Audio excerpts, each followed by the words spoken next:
Even though the 49ers are 1-1, in some ways it kind of feels like the sky is falling, but we just got the best sign yet that the Niners are going to get their mojo back in LA this weekend. We'll tell you what it is next on the Gold Diggers podcast, sponsored by BetUS Sportsbook and Casino.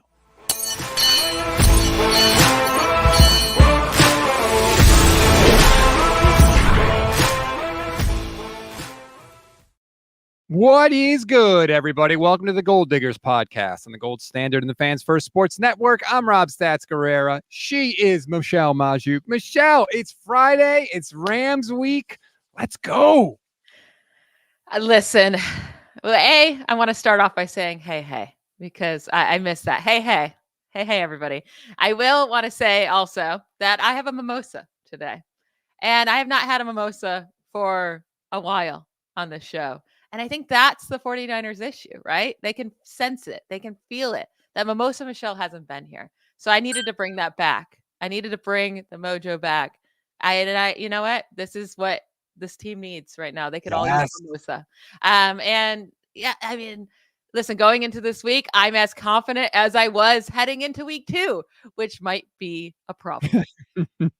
Arjun is certainly back. Happy to see the hey back in the show. That's the biggest sign yet. The mojo's coming back. We're playing the Rams again. It's going to be a takeover at SoFi, just like it always is with the Niners fans. And Michelle has her mimosa back. We're good now. I feel just like a weight has been lifted off the shoulders. Things are going to be good. I know Deebo's not going to be there, but you know what? They'll figure it out. All will be well with the 49ers. Now, thank you, Michelle. We all owe you a debt of gratitude. And I want to point out, I listened to yours and Levin's show yesterday, and it felt like the world was ending. Like it was so, depressing. It felt like they were started the season 0-5, and that their hopes of the Super Bowl were done.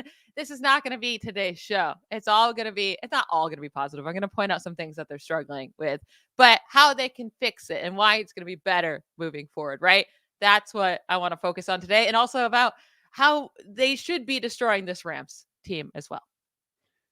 First things first, because the news came out after I did the show at 11, and it was just kind of out of nowhere. All of a sudden, George Kittle, Mooney Ward, and Nick Bosa pop up on the injury report, which was like, wait, what's happening? Because early in the week, Kyle was like, Deebo's out, everybody else is good. And I was like, whoa, okay. Like, yes, please, that's perfect. And then all of a sudden it pops up that they may not play.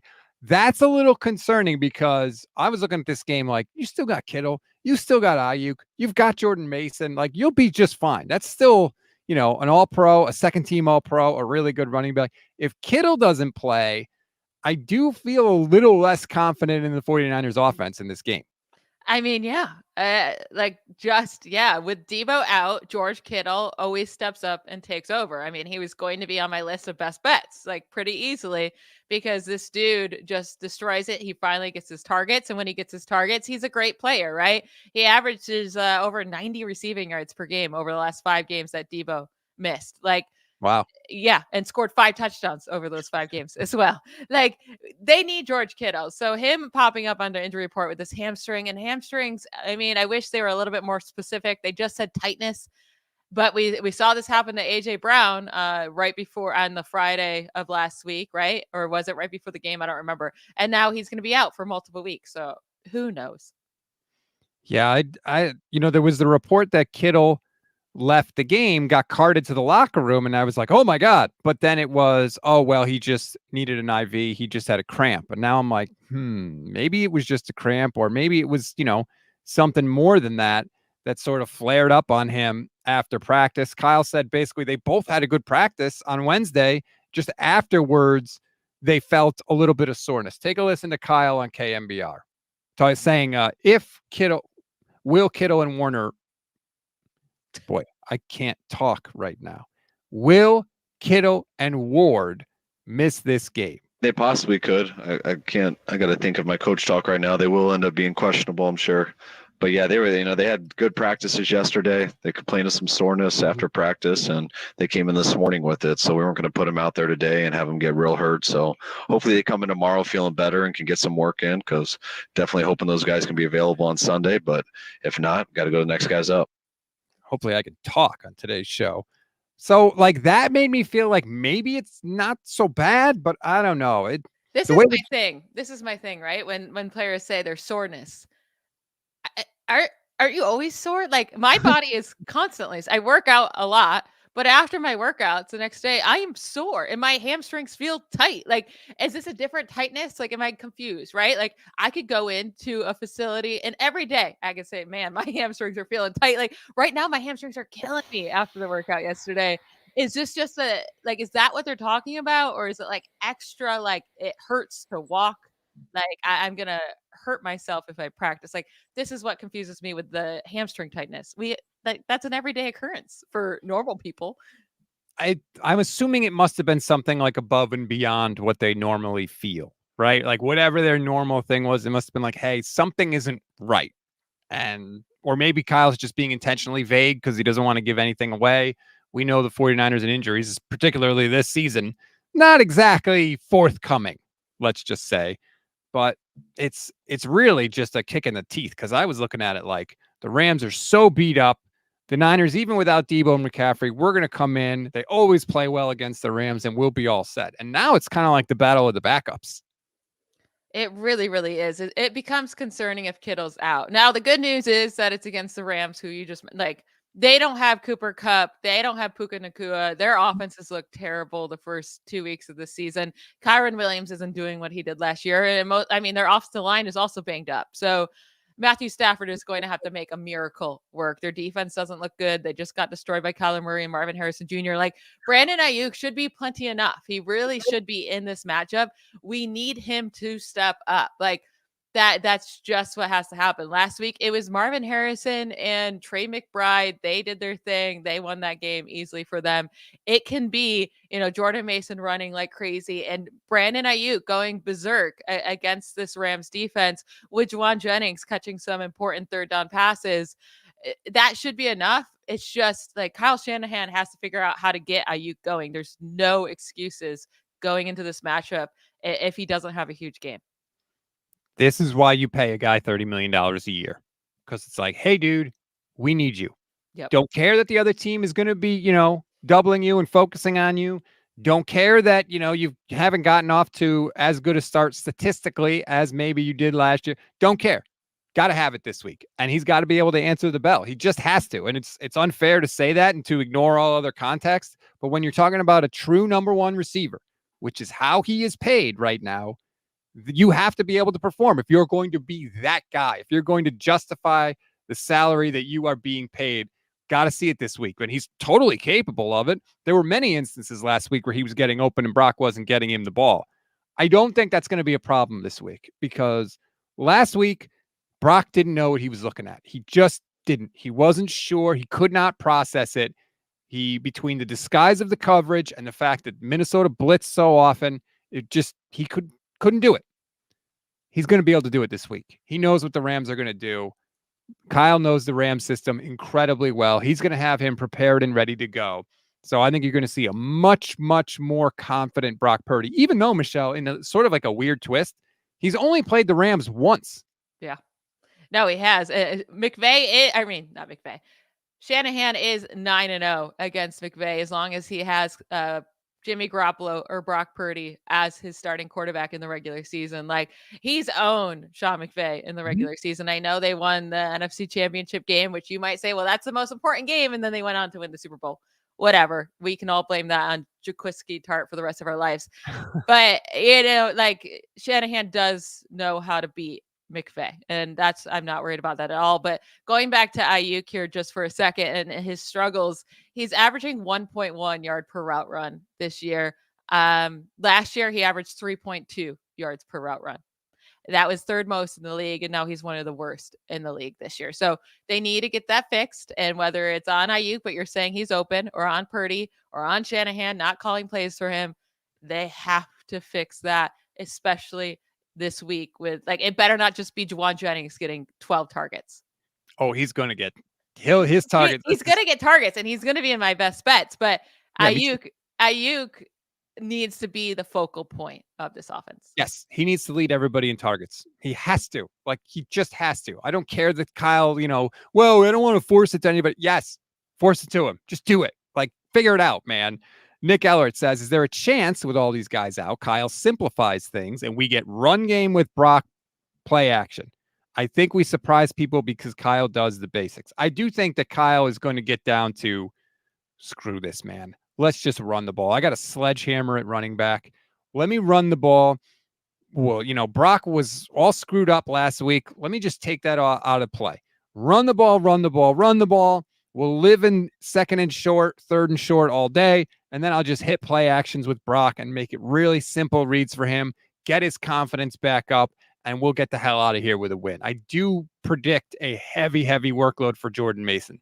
Especially if Kittle's out. I mean, they're going to have to. If Kittle's in there, I still think they can lean, do a nice split of a heavy run, but also like getting those throwing often on first down still with those deep plays to Ayuk or to Kittle. Try to get those chunk plays. I mean, that's what we saw what the Cardinals did last week. And that's why they were up 21-0 in like 0.5 seconds. You blinked and they were just hitting deep because the Rams couldn't cover anything. I do think that's a way that the 49ers could get up quickly. It's not going to be as easy if Kittle's not out there, but when will we hear if Kittle practices today? How far away are we from that? I don't know off the top of my head. Let me just see. I just Googled about him, but I only see yesterday's. I had the media schedule in front of me. Oh, here we go. Let's see.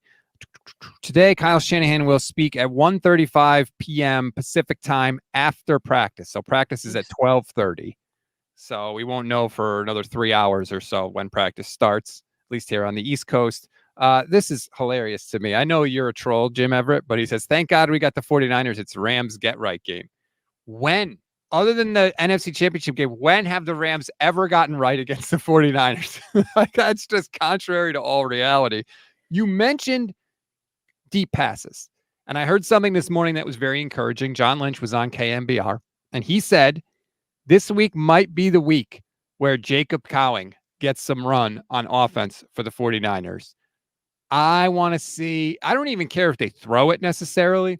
Put Cowing in there and just send him deep, man. He's so damn fast. I would love to see you just put that in the Rams' heads. Maybe have Brock throw it to him once early, even if he overthrows it, like whatever. Just put that bug in their heads that, hey, we have this guy that's like friggin' grease lightning out here, and we can go to him anytime.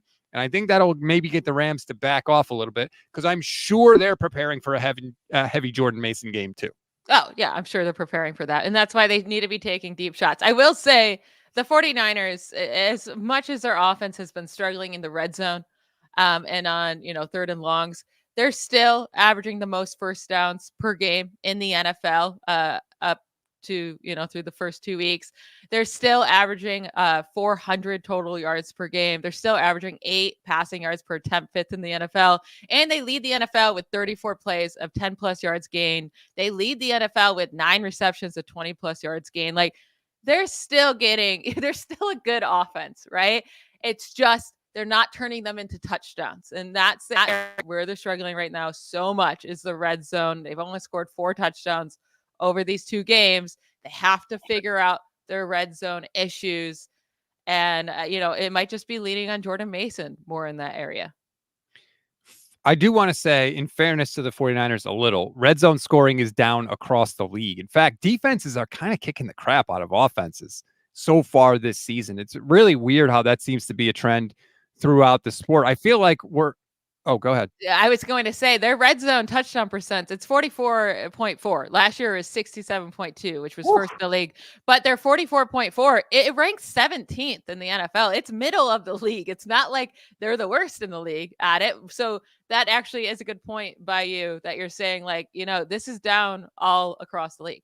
What do you mean, actually? What's getting me is I knew as soon as that word came out of my mouth that you were going to question it. I was trying to give you props. I didn't mean actually. You say a lot of good things. So I was trying to point out to our listeners to really focus in on that point because it was a very good one. Actually, like, you're surprised I made a good point. Hey, this is one of the times you talked where it was actually worthwhile that people heard you. Shush. Yeah, as Nick Ellert says, Rob ain't lying. You're a big jerk. Everybody knows it. Red zone scoring. I was going to respond to that, and now I can't remember what it was. But anyway, yeah, the red zone scoring obviously has to get better. 49ers have not had problems between the 20-yard line.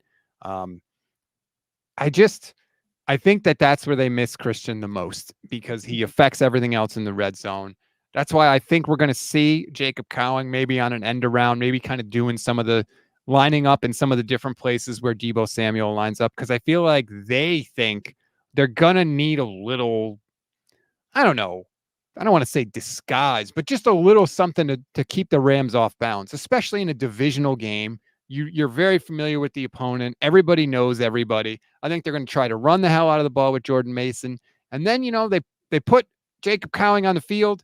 He wears number 19. Maybe there's some PTSD from the Rams with somebody wearing number 19, but he's an unknown, right? Because he's a rookie. He's never played. He hasn't played at all this season really on offense. Maybe they could mess with them a little bit. I don't know, but I just feel like they can't keep doing what they're doing in the red zone because it's been a struggle really all year long. And it's McCaffrey leaving, right? Like he was the guy that dominated in the red zone last year. And that's why when I was talking about Jordan Mason, I did undervalue how good of a runner he was. Absolutely. I did not give him the credit for that. But when I was saying he's just a guy, comparing him to McCaffrey, like he's not that difference maker. He's just not a running back. He doesn't have that special receiving ability, which makes you the difference maker for a team. Being a great runner, that's great, but they're not able to utilize him in the red zone as a receiver like they did last year. McCaffrey had 12 receptions in the red zone that led all running backs last season. He had 5 receiving touchdowns in the red zone last year that led all running backs. It was tied for the most in the 49ers. Like not only was he a great runner in the red zone, he was a great receiver as well. And having that threat is huge, and you just don't have it with Jordan Mason. So that's kind of what I was getting at Mason. Well, I will also say, yes, I was devaluing his running skills, but he's just not the difference maker that's even close to what CMC is. JCG 1987 YouTube channel member, shout out to all our YouTube channel members, says you can't be middle of the pack on red zone when you have so many all pros on offense. It's inexcusable. Well, they haven't had McCaffrey all year. Deebo obviously is not going to play in this game. Not that totally excuses everything, but they are not at full strength, and they are missing the most important guy when it comes to the specific thing that we're talking about, red zone success. Yeah, and unfortunately, Deebo Samuel might be the second most important guy, right? And now they're going to be without him. But, he is one of 3 players to even score a touchdown this year. He has 6 touches in the red zone this year, second on the team behind only Jordan Mason. Like, I do think Deebo's the second most important after CMC. So I don't know how much easier it's going to get for them moving forward. But against the Rams, they should be able to. Don't even get into the red zone, right? Like have the chunk plays, score from 50 yards out, and you don't even have to worry about your red zone struggles. Well, that's why the loss of Kittle is so big, because most of Kittle's touchdowns don't come in the red zone. They come from like 30-yard plays. He's been unbelievable at getting chunk plays from that spot. Obviously, we don't know if he's going to be there. And if he is there, is he at full strength? What kind of an effort can he put forward? Nick Ellert, YouTube channel member, says it's the 3rd game of the year. If they go 3 for 3 in the red zone, they're top 5. I will say that they've had some bad luck. George Kittle caught a pass at the 1-yard line last week that 99 times out of 100, he finds a way to just break the tackle and get into the end zone. He didn't. And then on the 4th down play, they've got Jennings open. Brock sees him. He puts on what looks like it's going to be a perfect throw, and it just gets tipped before it gets to Juwan Jennings. They don't score on that possession. Like, they have had a couple of just kind of hard luck things that have happened in the red zone that are maybe skewing some of those statistics, but you only get a couple weeks of that. After a while, it's like, hey, I don't care about the excuses. You got to get in the end zone. Don't tell me about the labor pains. Show me the baby. Absolutely. And if, like Nick said, if they start scoring, it's going to be fine. And they should these next 2 weeks. They get the Rams, who their defense is not good. The Patriots next week, right? Am I right on that? That they get the Patriots? Yeah, I think you're right. Who watched them last night? They were pathetic on both sides of the ball. Like they were really these bad. should be 2 very, very easy wins, which is like easy games. And we were expecting that with the Vikings, right? With Sam Darnold. It didn't work out. But these 2 games, if you're going to pick games on the schedule where you're not going to have Christian McCaffrey, you're not going to have Deebo Samuel, maybe not have George Kittle, these would be the 2 games that maybe not the Rams, but knowing how many injuries they have, this probably would be the 2 games. Definitely the Patriots would be one of them. And, Trent Williams yesterday was talking about silver linings. And essentially he was like, look, we got a bunch of guys that really want to get their shot that weren't able to because they were behind on the depth chart. Well, now the depth chart has changed because of all the injuries. That is one potentially good thing that could come out of this. Kyle does not like to give younger players playing time unless he really has to. Who knows if Dominic Pooney would have got playing time if John Feliciano and Spencer Burford didn't get hurt in front of him. Like, Kyle had no choice but to throw Pooney out there and keep him out there. And luckily, he's been really good. And so he's kind of solidified that spot. Same thing even with Brandon Ayuk. Brandon Ayuk only played because the 49ers had a ton of injuries in 2020. And then lo and behold, it was like, oh, this guy's actually good. Well, now if Jacob Cowan can get some run out there, and maybe they end up using Isaac Guerrero a little more in this game because they're trying to, not run Jordan Mason into the ground. And if they do want to have 40 carries, like, you could split it up 20-20.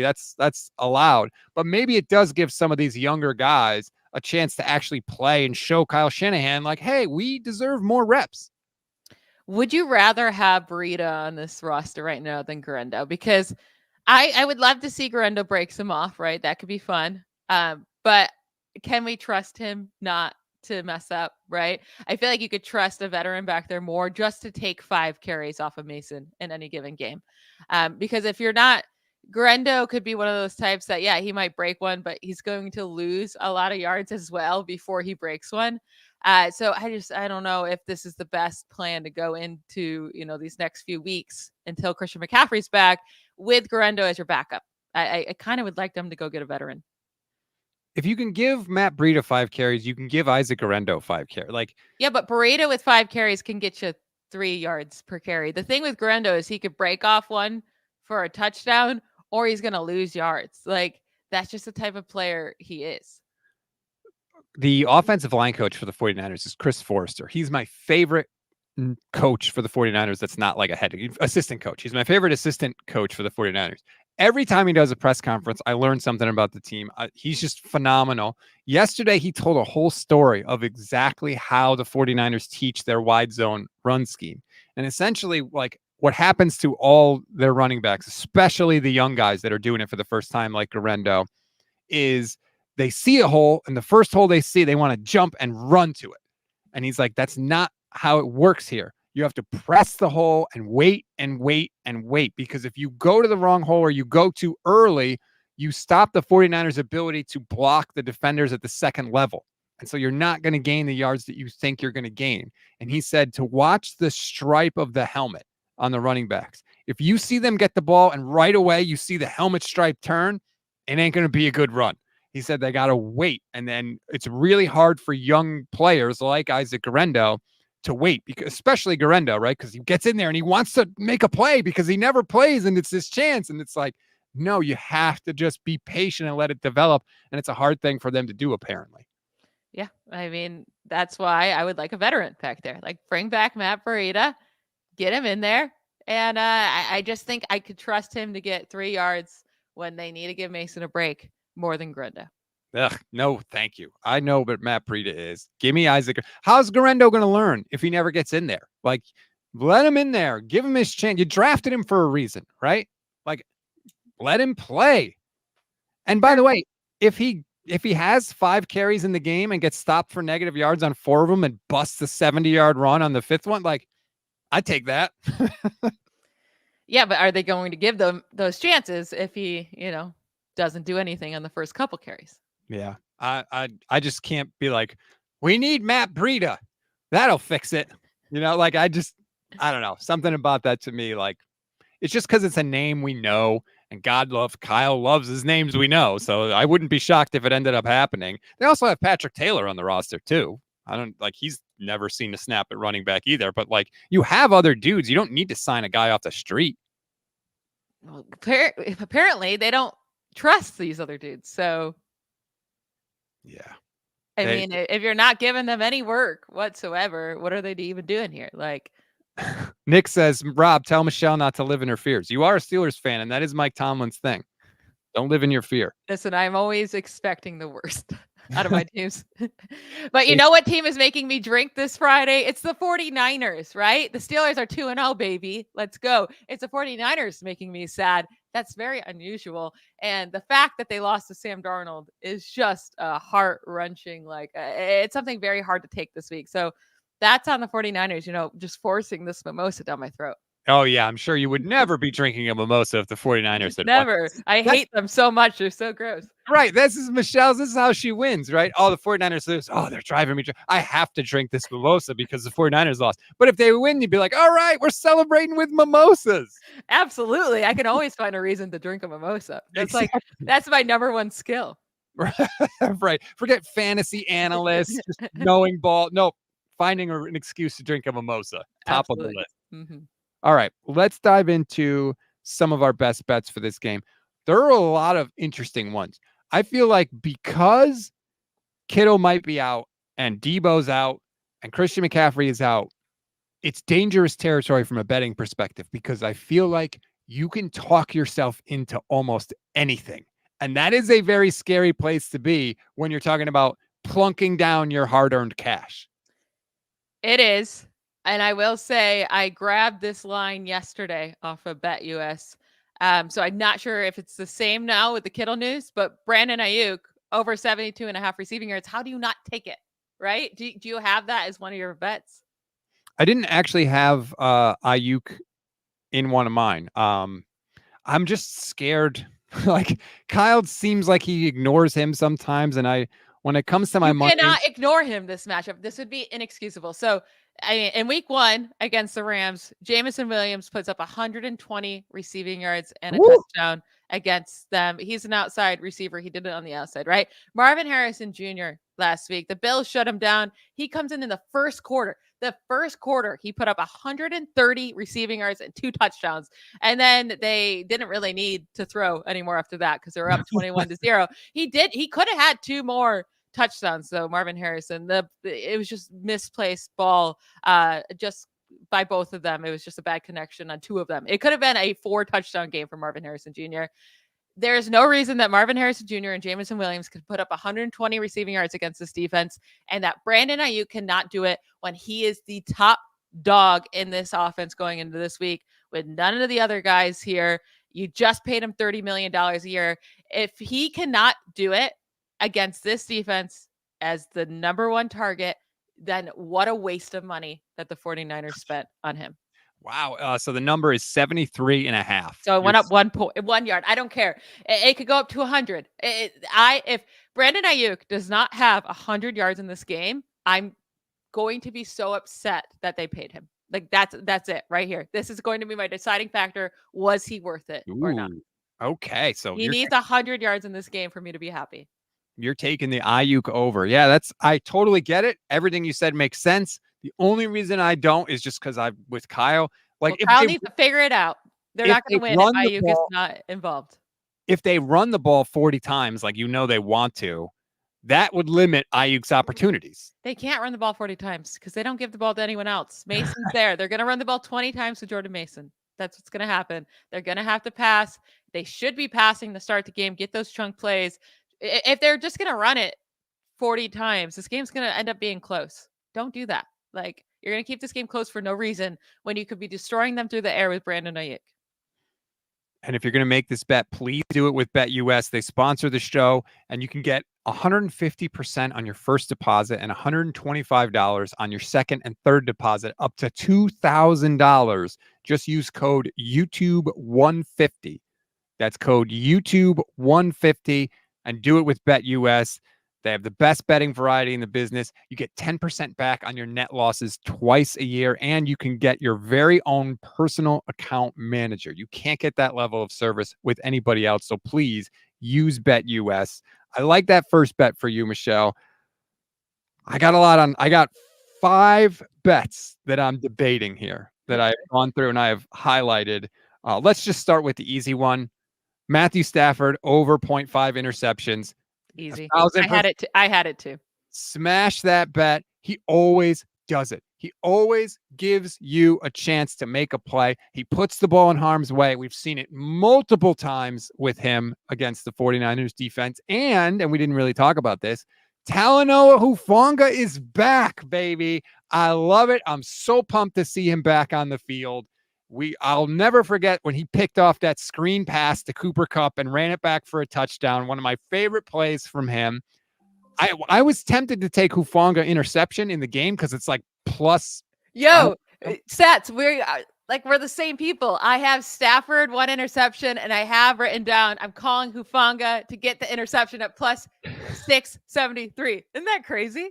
673. Yeah, I saw that and I was like, wow. There's something about the way he plays, Michelle. He's always around the football. I love it. And I think that is exactly what this defense needs, because I think this defense is very predictable at times, and he's sort of unpredictable because he just kind of has this instinctual way about him. So you're taking that combination. Are you going to parlay those? So, I mean, I don't even know if they would allow you to. There's some things you can't parlay. And I feel like a quarterback throwing an interception plus to who it was, I doubt you can parlay that. But the reason why I wanted to give this is because the Stafford interception, it's minus 143 because they're fully expecting it, right? Right, Over his last 5 games against the 49ers, these are the interceptions. 2 interceptions in one game, 2 interceptions in one game, 1 interception. He did have 0 interceptions in week 8, 2022, and then 2 interceptions in his one game played against the 49ers last year. It's just he throws interceptions nonstop to the 49ers. Also, he's just an interception guy, right? Like he just throws interceptions. Mm-hmm. But because of that, his odds minus 143, right? You could take that. You could make easy money. Go ahead. But if you want to go a little bit bolder, maybe you do it separate bets, right? You take the easy money and then also throw a little bit of money on Hufanga getting that interception at plus 673. I love that number. I like it. And this is sort of weird. I don't know if we can bet on this. I haven't checked this out. Look at this from Josh Dubow of the AP.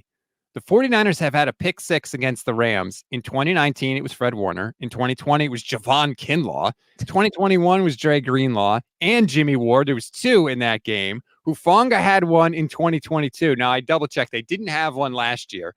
But still, that's what? 1, 2, 3, 4 out of the last 5 years, they've had a pick 6 against the Rams. Like we said, Stafford is going to do it. Fred Warner's playing out of his mind right now. Would you be really that stunned if Fred Warner tipped a pass in the air and Talanoa Hufanga caught it? It'd be like one of the least surprising things that could happen in the game.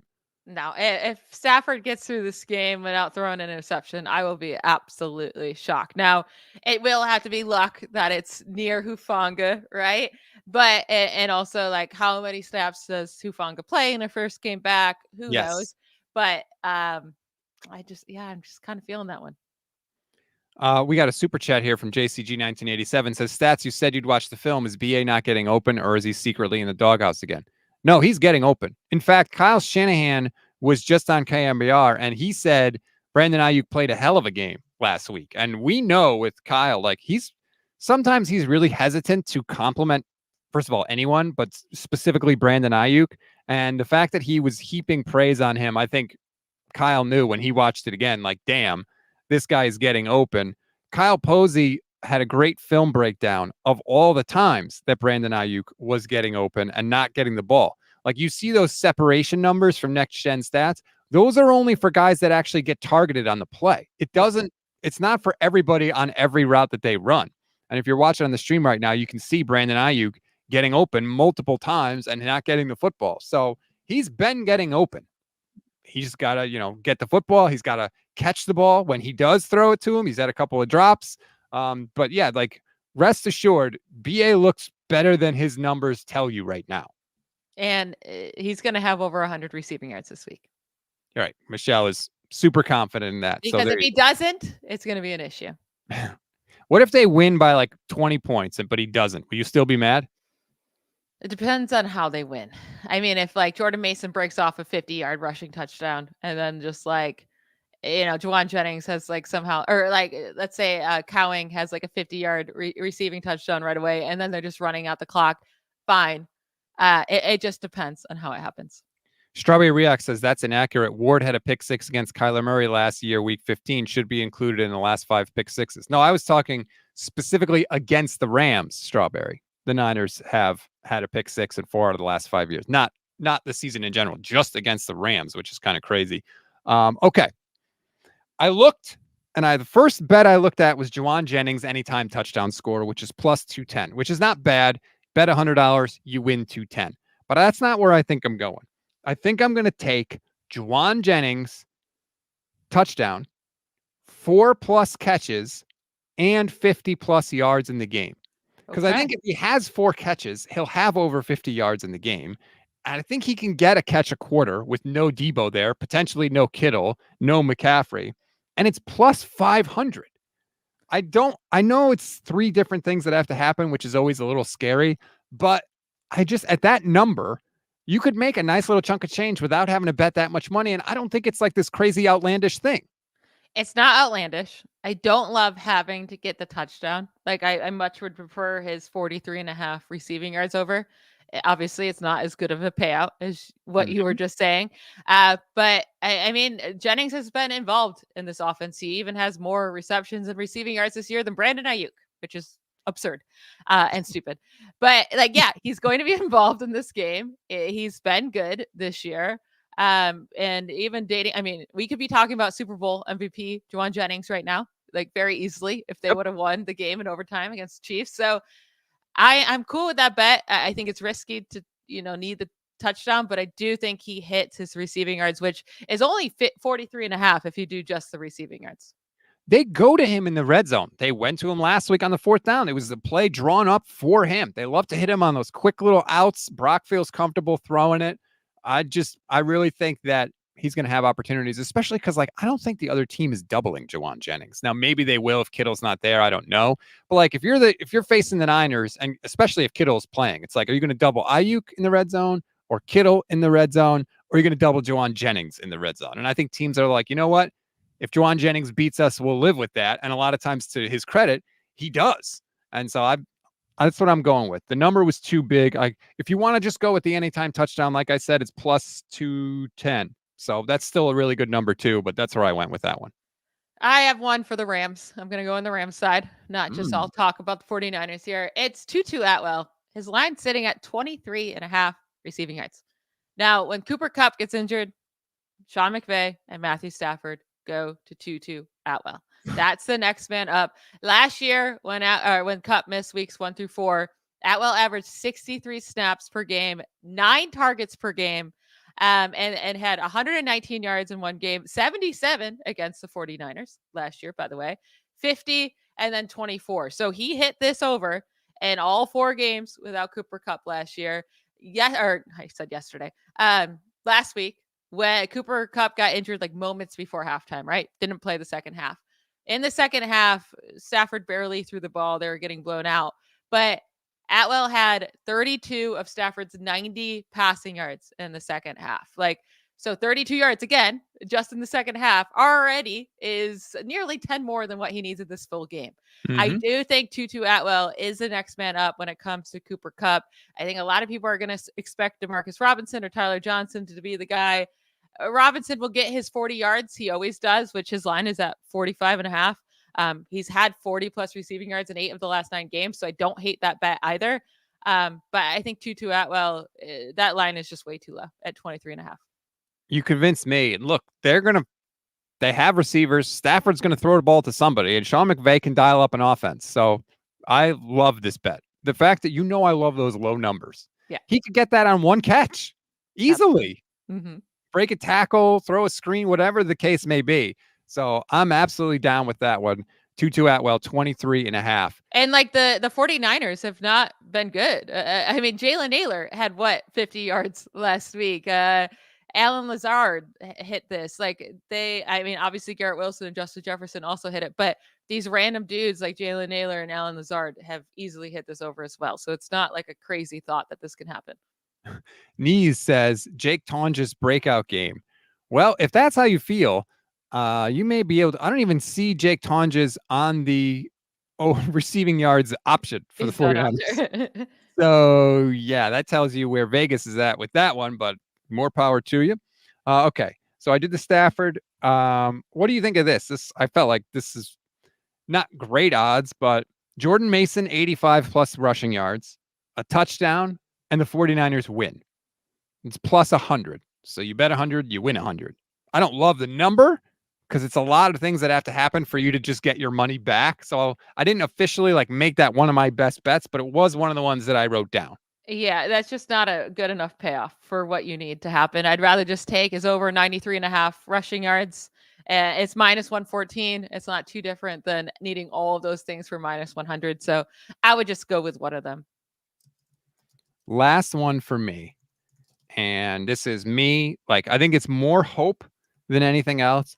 Plus, what has happened is because you hit on that Jordan Mason bet in week 1, now I'm like, I have to pick out a bet that's like plus 600 or 700 every week just to make. And so I think I'm going to win all of them. So I'm going to go Jacob Cowing anytime touchdown scorer. It's plus 700. Like I said earlier, John Lynch was on the radio saying he's going to get snaps on the offensive side of the ball. He's already the punt returner, so there's always a possibility that he could get one on a punt return.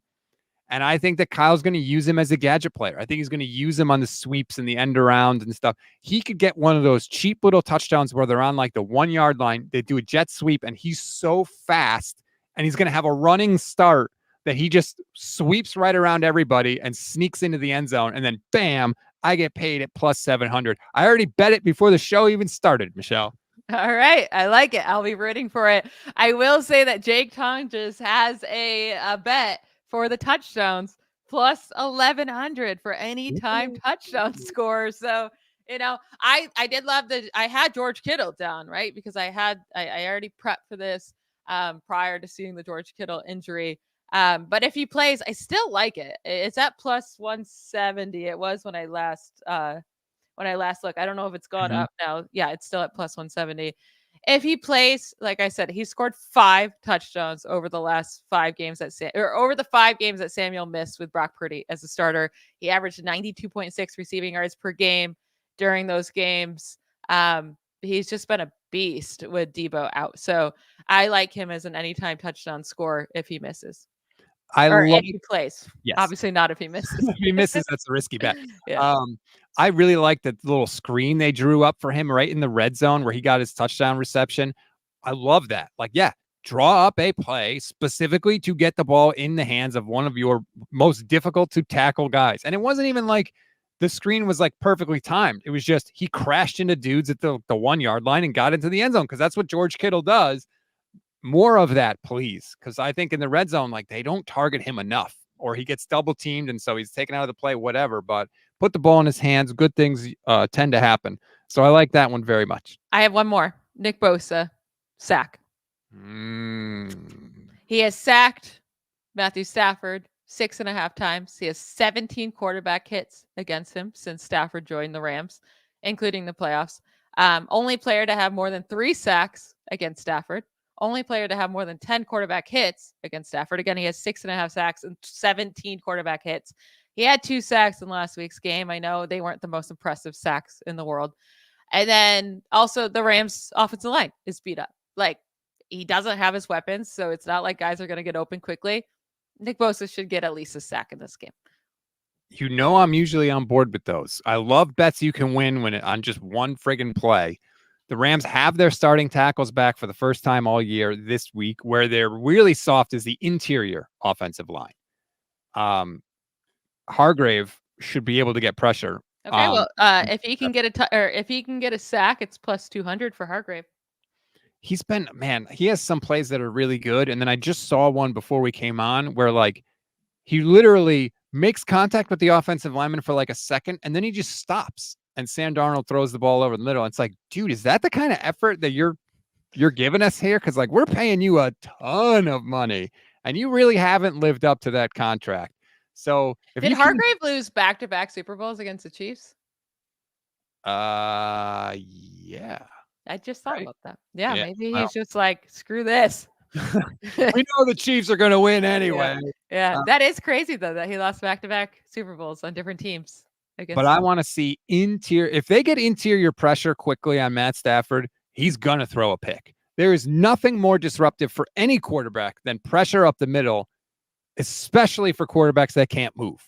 So that they will shut down the Rams offense if he can get consistent pressure, because if he does, he's going to have to move to the edges and Leonard Floyd will be there to clean it up, or Nick Bosa will be there to clean it up eventually. So that would definitely wreck it. So whether you want to go Bosa or Javon Hargrave, but we better see some more damn sacks this week. I don't want to see Brock Purdy getting sacked 6 times. I want to see the other guy getting sacked 6 times. I like the Hargrave one. That's a good one. Plus 200. Write it down. was actually a good bet. Yeah, it was actually a good one. Good job. Yeah, thanks. I don't have any more. I think I went through all of mine. Although, if Kittle doesn't play, the other one I'm not taking, but if you took it, I hear you. Kyle Juszczyk, anytime touchdown scorer, plus 400. They've been using him as the third down back, which I hate, but it's what they have done. They like to get the ball to Juice, especially early in the game. Sometimes Kyle will run that play like where they hand it to him as the up man in the backfield. Sometimes I think he runs it just to drain clock at the end when they get in the red zone. He's like, I don't even care if this scores or not, but it's a way to drain the clock. But I think it might because the 49ers run blocking has been pretty good and he may be able to steal one. So again, at plus 400, I didn't do it, but I'm just saying have that in the back of your mind for this one. I will say, like, why can't they get Jordan Mason involved as a receiver? Is he like, are his hands that bad? Because if he got the ball in his hands with space, he would be so hard to bring down. So it was a real problem for him in past years. He's really worked hard on it. He said he bought a jugs machine this offseason specifically to work on it. They've thrown him a couple passes and he's held onto the ball and he's done a good job. But I don't know if Brock has the confidence in him to consistently target him. But it's something that was a problem. Supposedly he's worked on it and it looks like he's improved, but like he may have improved and it might still be bad. I'm not really qualified. I wish we could bet on a Jordan Mason receiving touchdown. It's just an anytime touchdown. You can bet on that, but they're not great odds because, you know, he's going to get a rushing touchdown on the ground. Yeah. Yeah.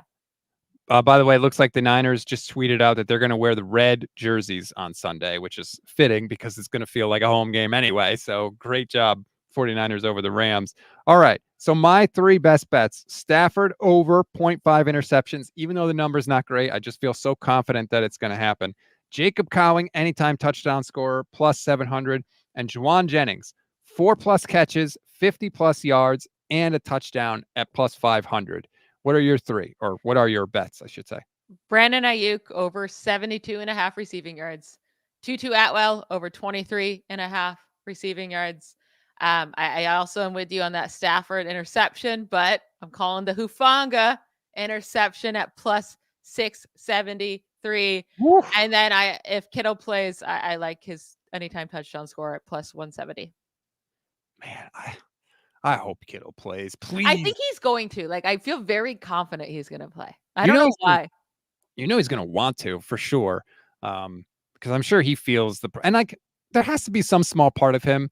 I'm sure he wants more targets. And he's like, he knows if he plays, he's going to get the targets this week because of everybody else that's not there. So part of him's got to be like, I'm going to date myself. This is such an old reference that nobody's going to get it, but I'm going to say it anyway. There's a Twilight Zone episode with this guy who loves to read, but he hates other people. And somehow there's this disaster where everybody else on the planet is killed and he's left in this room with all of these books and he's so happy because he's just going to get to read forever. And then he accidentally steps on his glasses and he breaks his glasses and he's just sitting there crying and he says, there was time now. And he's like so depressed. I feel like that's what George Kittle feels like. Finally, everybody else is gone. He gets his chance to shine. And now he's got this hamstring thing. And that just sounds very depressing. Yeah. About Did the you Twilight watch the old Twilight Zone? You know what? The only reason I even know what this is because my history teacher or social studies teacher in like 7th grade, he was a weirdo. I think he was I don't even know. He like came in mid-year. He was an odd one. He put it on for us. This is public school education for you. We watched a Twilight Zone episode. It was super weird. I did not like it. But no, I've never seen it besides that. I mean, I think they brought it back a little while ago. I'm saying like the old black and white Twilight Zone, those episodes are it was old, right? I mean, I'm 32 years old now. So that was back 20 years ago. Those episodes are flat out disturbing. They're like freaky and it's not like scary, like, oh my God, but it's just like unnerving. It like sticks with you. Why was he playing Twilight Zone in our school? Like, what was that teaching us? I don't know. He was probably like, forget it. I'll put this movie on and go to sleep. Yeah, I don't know. It was weird. Oh, well, regardless, hopefully you make some money this weekend. Please, if you're going to do it with BetUS, as I said. Make sure you join us. Levin will be there for the instant reaction show after the game on Sunday. So make sure you hop in. We're live after every 49ers game, every single week. We'll be live on YouTube. We'll be live on Twitch. We take your questions, your comments. Hopefully we're celebrating a win and we can like get back and it'll be like, oh, okay, we're 2-1. They've won 2 out of 3 games. Minnesota was bad, but we're back on track and we even won without, a lot of guys. Then we got the Patriots and the Cardinals coming up and hopefully we could get on a little bit of a run. That is potentially the good vibes they have if they win.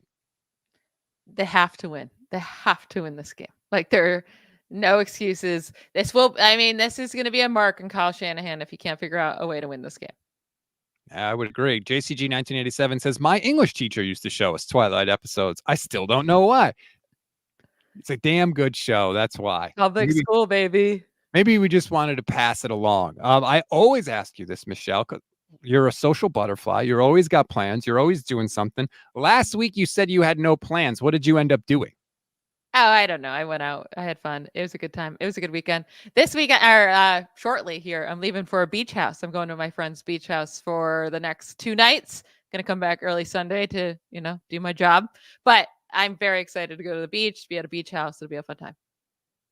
A beach house in Texas? Yeah, it's about like an hour and a half from here. We have to get on a ferry. We have to drive our car into a ferry and they take us over. Yeah, it'll be fun. I've never done it. I've never gone here before, but it's our best friends here, so it'll be fun. Is this like a private, no one else can access this kind of situation? I don't know. We'll see when we get there. I don't really know what to expect, but I'm bringing a lot of White Claws and bringing some champagne, and we're going to play some pickleball and a lot of games. And be in the water. It'll be a great time. That is very cool. Well, good for you. That sounds awesome. Not going to lie, I could use a little vacation myself. Doesn't look like that's in the cards right now, but nonetheless, hope you have a good time. Thank you again to BetUS for sponsoring this live stream. Once again, if you want to sign up for BetUS, use promo code YouTube150. Enjoy the game, everybody. Make sure you join us live after the game. I promise you won't regret it. And go damn Niners. Bye, y'all.